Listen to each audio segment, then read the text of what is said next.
So public commitment. Commitments are expressed aloud. Public statements reinforce belief and dedication to the group. That happened a lot. Now, to give viewers some context, in a religious forum, you may have a meeting where all the believers are together in the meeting, and the expectation is that you will get up, you will profess your commitment and love for the group, the teachings, the ideology, and that both binds you to the group. It signals your dedication, and so the group is more likely to see you as one of them, and it increases your identification with the group itself. Now, in a political meeting, it may be that at one of your activist meetups, where the louder and more dedicated, and in some cases more radical you are in professing the dogma of the group, then you'll be seen as maybe having a higher standing in the group. And so there's some social dynamic forces that are involved with group psychology as well as individual psychology that make this a very powerful factor in binding a group together and binding an individual to the group itself. That exists in real life, brick and mortar, in a meeting realm, but it could also exist in social media, especially where things like Facebook, Twitter, and Tumblr allow you to do what people have called virtue signal and get feedback from that. And I think that will probably play a role in this. What do you think?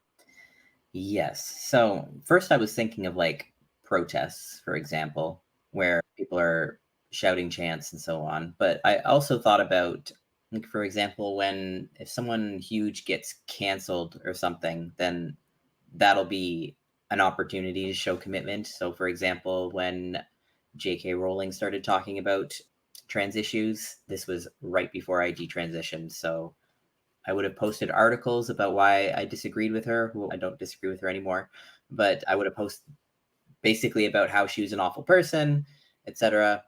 And there was also an expectation that you might hear that sort of same thing from other people within the group.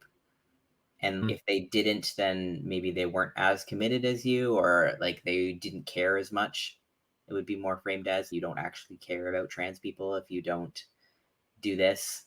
And actually with J.K. Rowling, it got very deeper into it. Basically, if you don't stop watching the movies, if you don't stop talking about the books, etc., then you're a bad person. Like, you can't even talk about the books anymore. Or for example, I think there was a video game that came out recently, I think Hogwarts Legacy or something. If you play the game, then you hate trans people. The new Harry Potter game. I already pre-ordered the collector's edition, bro. I'm just here to tell you and anyone with a similar opinion that most trans people aren't coming on here to tell you off for playing the Harry Potter game. What you are doing is telling your trans friends that you value your enjoyment over their comfort and safety, so don't expect them to stick around. So stuff like that, I think they're not necessarily public commitments, I guess, but it goes deeper and deeper down into what you have to do. It sounds like the combination of both that relational control, where now they're controlling what fandom you could be a part of, what book you could like to read or something like that.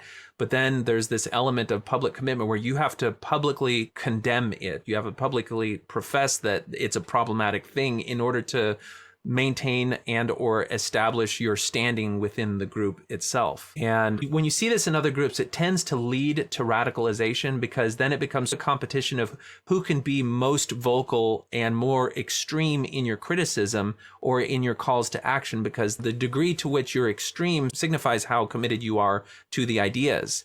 And whereas one person may say, we want to burn all the Harry Potter books, then another one say, well, I'll do one better. We need to go and protest at her house. And then someone else will say, I'll do you one better. We need to climb the gates, or something like that, where it just becomes an escalating sort of thing. And that's a real mob social dynamic that you see in any other context. So it could make sense that you would see it in something like an online community around something that people feel so committed to. How much did your public statements of commitment play a role in making it harder for you to eventually decide to detransition?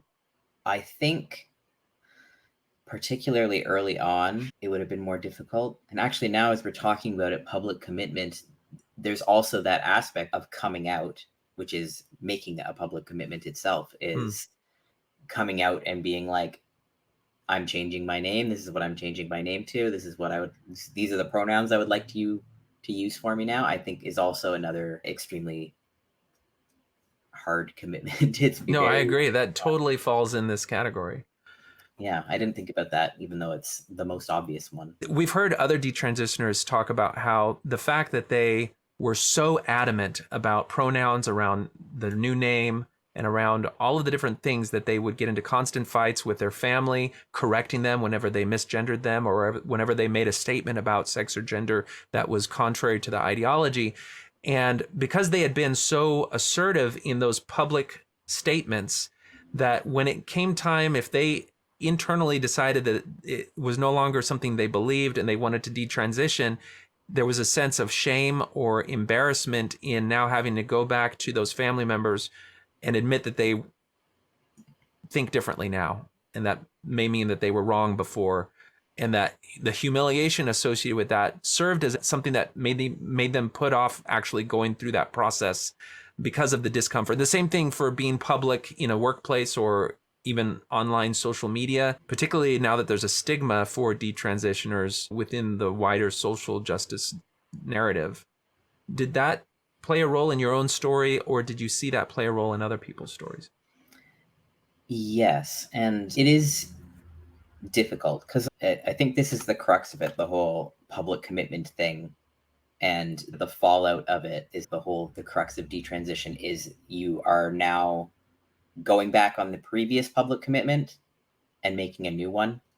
So you you said you changed your name and in your pronouns, you made this huge announcement, and your life goes forward in that way for however many years. And then now you have to do it again. But this time you're telling everybody that you were wrong the first time. Yeah, it is an exercise in humility a lot. It's very much telling everybody you made a giant mistake and now you're dealing with the consequences of it. So yeah, it is definitely one of the sunk costs, basically. Listening to Sasha Ayad and Stella O'Malley's podcast, Gender the Wider Lens, they've talked with a number of different people. And one of the things that they say is that individuals who maybe went down this pathway but kept their trans identity very private end up having an easier time detransitioning because there wasn't all of this public statement and it's just kind of their private thing. And that was one of the advices that they gave to parents is if you have a child that comes to you with these things, you still talk with them, love them, don't force things down their throat, but crossing the threshold to having to be very public about everything in some sense may limit the freedom that they have to redefine themselves in the future. And I can understand that can be a really powerful social thing. And this then comes to play on the question of the research into what is the rate of detransition? And a lot of the studies on that, there's this idea that they may actually be underrepresenting the number of detransitioners because a lot of people, when they decide to detransition, just want all of it to go away. They don't want to be public about anything. They just want to quietly move on with their life and not have to engage with the issue of gender or identity anymore.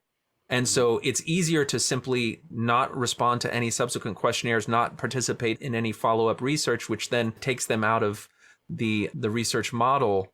And so we may not have a full understanding of the prevalence of this, but it still then gets cited as a statistic whenever you talk about the reality of detransitioners in social justice type spaces. You're frequently met with the rate of detransition is so phenomenally low that we're doing more good by really not even considering that and opening up the floodgates and removing all of the gatekeepers to surgical and medical therapy. I think that's an aspect of this public commitment that we're going to learn more about, hopefully, in the future as we start taking these things into account.